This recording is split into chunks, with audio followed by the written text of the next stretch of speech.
حمد بحد مر خدائے پاک را حمد بحد مر خدائے پاک را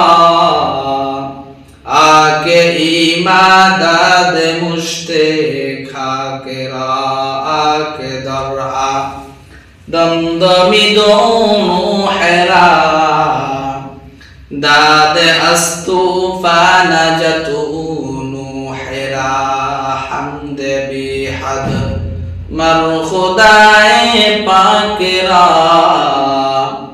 آکے ایماداد مشتے خاک را آکے درعا دمدمی دونوں حیرا داد استوفان جتونو حیرا با سلیما داد ملک سنواری با سلیما داد ملک سنواری শুধু মতেঈন খাতামাশ দাওয়া পুরি।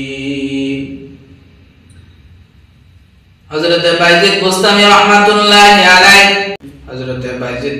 রাহমাতুল্লাহি আলাইহি কিভাবে এত বড় আল্লাহ তাআলার ওলি হলেন, আল্লাহর ওলি হয়ে গেলেন। আসুন আমরা শুনে আসি। যদি আমরা কুরবানি না করতে পারি, যদি আমরা ত্যাগ স্বীকার না করতে পারি, তাহলে তো আমরা আল্লাহ তাআলার প্রিয় হতে পারবো না। আমরা যেহেতু মুসলমান, আমাদেরকে ইসলামের জন্য একটু ত্যাগ স্বীকার করতেই হবে, আমাদেরকে শিক্ষা গ্রহণ করতেই হবে। আল্লাহ রাসূল সাল্লাল্লাহু আলাইহি ওয়াসাল্লাম বলেন, বাল্লিগু আন্নী ওয়ালাউ আয়া, আমার পক্ষ হতে একটি বাণী হইলেও পৌঁছে দাও। রাসূল পাক সাল্লাল্লাহু আলাইহি ওয়াসাল্লাম বলেন, আখলিস দীনাকা ইয়াকফিকাল আমালুল কলিল, তোমার ঈমানকে খাঁটি করো, অল্প আমলই নাজাতের জন্য যথেষ্ট হবে। হযরত বাইজিদ বুস্তামি রাহমাতুল্লাহি আলাইহির পিতা নাই, তার মা যখন মাদ্রাসা খুঁজতেছিলেন তার সন্তানকে, তার মা একদিন ভাবতেছেন, আমার এই সন্তানকে যদি আমি এভাবে রেখে দেই তাহলে তো আমার সন্তান পথভ্রষ্ট হয়ে যাবে, আমার সন্তান তো দ্বীন সম্পর্কে জানবে না। এজন্য তার মা একটা মাদ্রাসায় তাকে ভর্তি করাতে গেলেন। গ্রামের মানুষের কাছে একটা খোঁজ নিলেন যে কোনো ভালো কোনো মাদ্রাসা আছে নাকি। যখন কোনো মাদ্রাসার সন্ধান পেলেন, একটা মাদ্রাসার তার মা সন্ধান পেলেন, হযরতে বাইজিদ বুস্তামি রাহমাতুল্লাহি আলাইহিকে তার মা সাথে করে নিয়ে যখন মাদ্রাসায় উপস্থিত হলেন, মাদ্রাসায় যখন উপস্থিত হলেন, গেট দিয়ে যখন প্রবেশ করবেন, হযরতে বাইজিদ বুস্তামি রাহমাতুল্লাহি আলাইহিকে বলতেছে, হে বাইজিদ, আমি আমার কাছে ততদিন পর্যন্ত তুমি যাবে না যতদিন পর্যন্ত তুমি আল্লাহ তাআলার প্রিয় ওলি না হবে। যতদিন পর্যন্ত তুমি আল্লাহ ওয়ালা না হবে, ততদিন পর্যন্ত এই মায়ের চেহারা তুমি দেখবে না, এই মায়ের কাছে তুমি যাবে না। যতদিন পর্যন্ত তুমি আলেম না হবে, যতদিন পর্যন্ত তুমি আল্লাহ ওয়ালা না হবে, যতদিন পর্যন্ত তুমি আলেম না হবে, ততদিন পর্যন্ত তুমি এই মায়ের কাছে যাবে না। তখন হযরতে বাইজিদ বুস্তামি রাহমাতুল্লাহি আলাইহি যখন উস্তাদের কাছে পৌঁছে দিলেন, উস্তাদের মাদ্রাসায় ভর্তি করিয়ে উস্তাদকে বললেন, আমার সন্তানকে কোনোদিন আপনি আমার সন্তানকে ওই পর্যন্ত ছুটি দিবেন না যে পর্যন্ত না আপনাদের মতো ভালো আলেম না বানিয়ে দিতে পারবেন, আপনাদের মতো ভালো আলেম না হবে ততক্ষণ পর্যন্ত আমার সন্তানকে আপনি বাড়ি যাওয়ার জন্য ছুটি দিবেন না।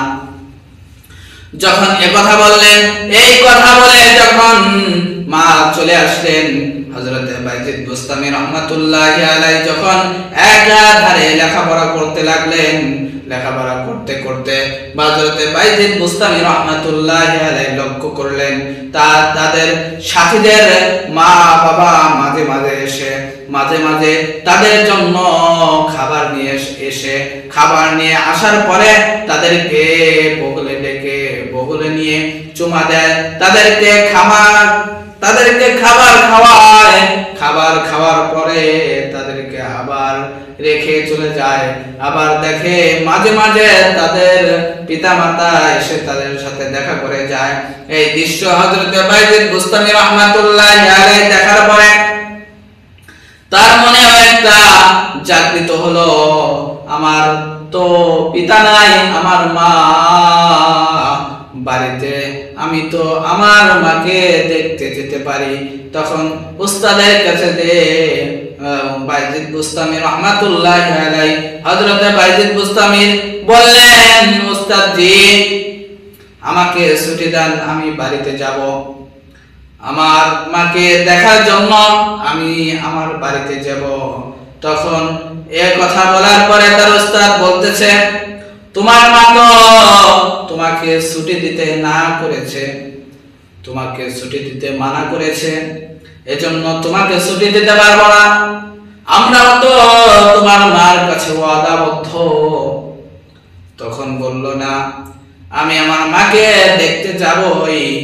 যখন এই কথা বললেন তখন উস্তাদ বললেন, ঠিক আছে তুমি তোমার মায়ের সাথে সাক্ষাৎ করতে যাবে, ঠিক আছে, তবে এই পরিমাণ সবক যদি আমাকে শোনাইতে পারো, এই পরিমাণ সবক যদি তুমি আমাকে শোনাইতে পারো, তাহলে তুমি তোমার মায়ের সাথে দেখা করতে যাবে, সমস্যা নাই। তখন হযরত বাইজিদ বুস্তামি রাহমাতুল্লাহি আলাইহি সারা দিন ওই সবকগুলো পড়তে থাকে, ওই সবকগুলো পড়তে থাকে।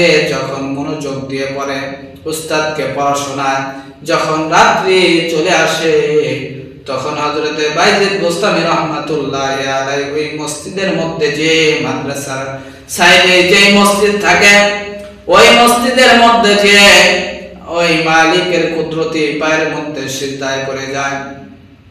ওই বাইজিদ বুস্তামি রাহমাতুল্লাহি আলাইহি নামাজের মধ্যে দাঁড়িয়ে যায়, নামাজ পড়তে থাকে আর আল্লাহ তাআলার কাছে হাত উঠিয়ে বলে, মালিক তুমি তো আমার ভিতরে আল্লাহর কোরআন বসিয়ে দিবে, ও আমার মালিক একটু আগে বসিয়ে দিলে কি হয় না, ও আমার মালিক একটু আগে তোমার কোরআন একটু আমার সিনার ভিতরে একটু আগে বসিয়ে দিলে কি হয় না, আমি তো অন্য কোথায় যাব না, আমি তো গান বাজনায় যাচ্ছি না, আমি তো আমার মাকে দেখতেই যাব, আমি তো আমার মাকে দেখার জন্যই আমি যাচ্ছি, যাওয়ার জন্য ইচ্ছা করেছি, ও আমার মালিক আমার ভিতরে তোমার কোরআনকে বসিয়ে দাও না। উস্তাদ যেই পরিমাণ সবক আমাকে শোনানোর জন্য বলেছে, আমি যেন ওই পরিমাণ তার চেয়ে বেশি সবক যেন উস্তাদকে শোনাইতে পারি, এমন তৌফিক আমাকে দাও না। এভাবে যখন হযরত বাইজিদ বুস্তামি রাহমাতুল্লাহি আলাইহি সবক পড়তেছিলেন আর আল্লাহ তাআলার কাছে দোয়া করতেছিলেন, দেখা যায় উস্তাদ যে পরিমাণ সবক নির্ধারণ করে দিয়েছেন, ওই পরিমাণ সবক অল্প অল্প কিছুদিনের মধ্যেই সবকগুলো পড়ে শুনিয়ে ফেলেছে।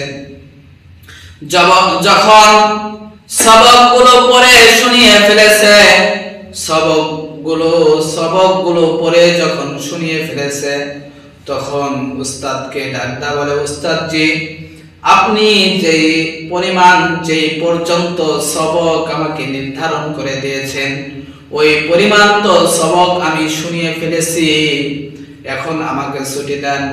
তখন হযরত বাইজিদ বুস্তামি রাহমাতুল্লাহি আলাইহি উস্তাদ দেখলেন এটা তো সাধারণ কোনো ছেলে না, এটা তো সাধারণ কোনো যুবক না, এটা তো একটা যুবকই। তখন উস্তাদ তাকে ছুটি দিয়ে দিল।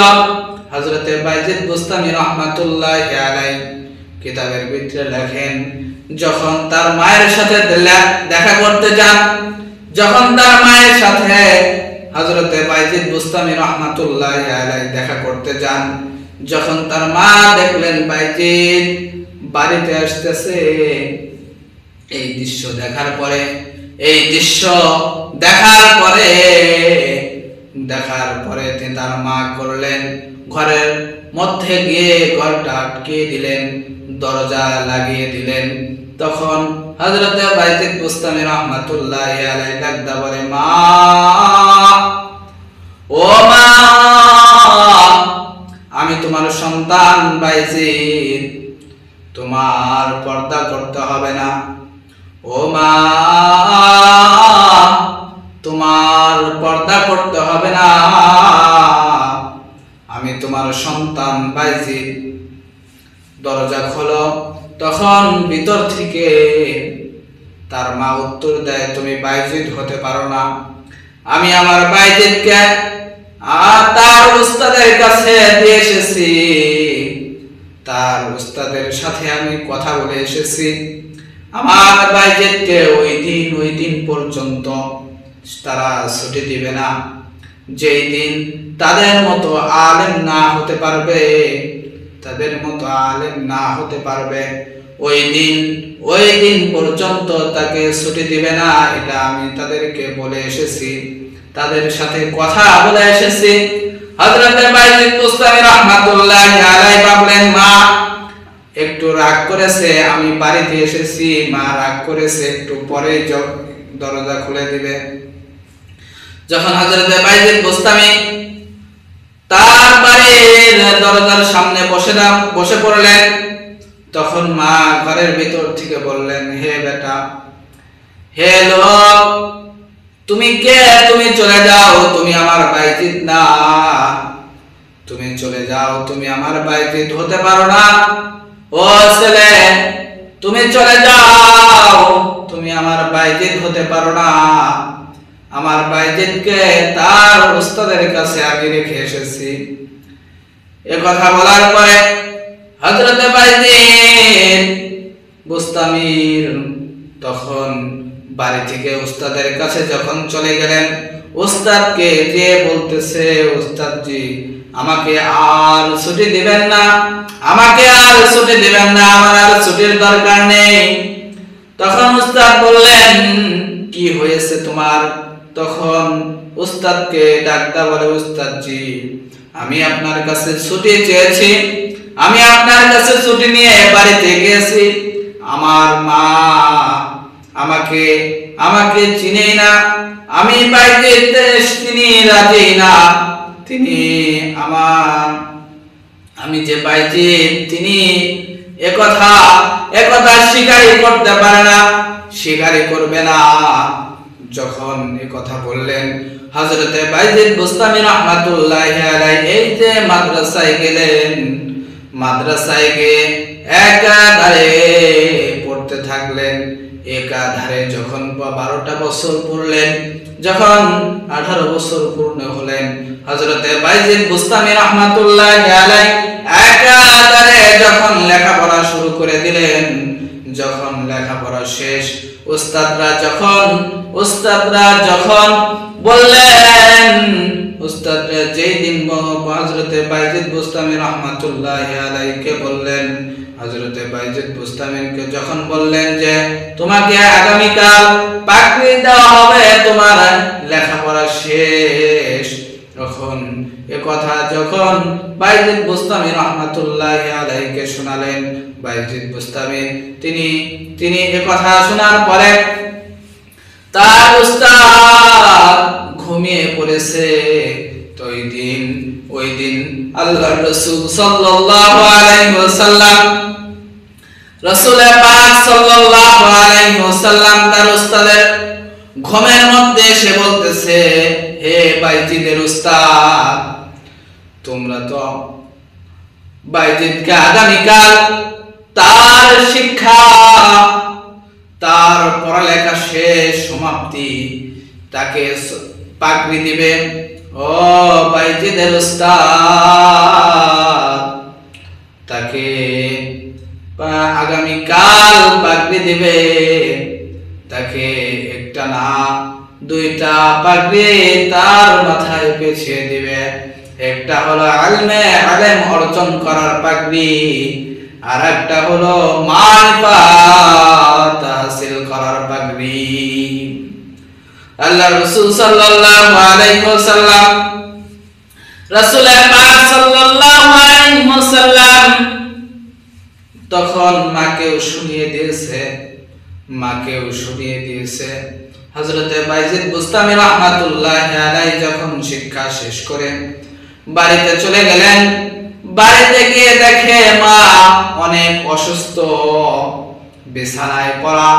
তখন হযরতে বাইজিদ মাকে ডাকদা বলে, মা আমি আমার পড়ালেখা শেষ, উস্তাদরা দেখো না পাগড়ি দিয়েছে।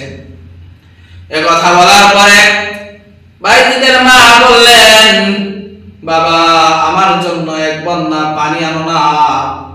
তখন হযরতে বাইজিদ বুস্তামি রাহমাতুল্লাহি আলাইহি তার জন্য এক লোটা পানি আনলেন। পানি আনার পরে মা কি করলেন, সুন্দর করে ওযু করলেন। ওযু করে নামাজে দাঁড়িয়ে গেলেন। নামাজ শেষ করে আল্লাহ তাআলার কাছে হাত উঠিয়ে দিয়েছে, মালিক ও আমার আল্লাহ,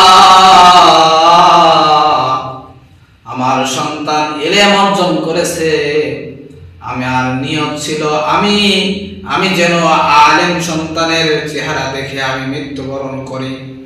ও আমার মালিক, আমার আশা পরিপূর্ণ হয়ে গিয়েছে, আমার আশা পূর্ণ হয়েছে। এখন যদি তুমি আমাকে বাঁচিয়ে রাখো তাহলে আমার সন্তান তোমার ইলম শিখেছে, দ্বীনি ইলম শিখেছে, তিনি আমার সেবার মধ্যে নিমজ্জিত হয়ে যাবে, তিনি আমার সেবা করবে। ও আমার মালিক, আমাকে তোমার কাছে নিয়ে যাও আর আমার সন্তানকে তুমি দ্বীনের জন্য কবুল করে নাও। এ কথা বলার সঙ্গে সঙ্গে বাইজিদ বুস্তামি রাহমাতুল্লাহি আলাইহির মা এ কথা বলার সঙ্গে সঙ্গে সিজদার মধ্যে তার মা ইন্তেকাল করলেন। বাইজিদ বুস্তামি রাহমাতুল্লাহি আলাইহি মায়ের কুরবানির কারণে তিনি বাইজিদ হয়েছেন। বাইজিদ বুস্তামি রাহমাতুল্লাহি আলাইহিকে তার মা ধরে বলতেছে, মালিক আমার বাইজিদ লেখাপড়া করে আলেম হয়েছে, যতটুকু অর্জন করেছে আমি মা দোয়ার কারণে তুমি যতটুকু বাকি আছে ওটুকুন পৌঁছিয়ে দাও। মায়ের দোয়ার কারণে বাইজিদ অনেকুল শিরোমণি হয়ে গিয়েছে। এজন্য সম্মানিত উপস্থিতি, আমরা মায়ের সেবা করব, মা বাবাকে কষ্ট দেব না। এজন্য আমাদের উচিত আমাদের সন্তানদেরকে ধর্মীয় শিক্ষায় শিক্ষিত করা। আপনার সন্তানকে আপনি স্কুলে পড়ান, ভার্সিটিতে পড়ান, সমস্যা নাই, আমার কোনো সমস্যা নাই, কিন্তু আপনার সন্তানকে সর্বপ্রথম দ্বীনি শিক্ষায় শিক্ষিত করেন, কোরআন শিক্ষা করেন, কোরআন শিক্ষা দেন।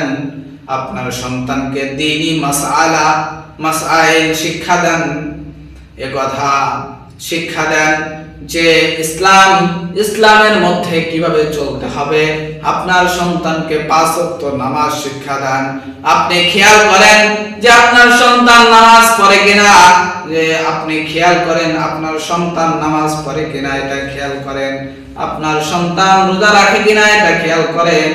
এটা আপনার দায়িত্ব।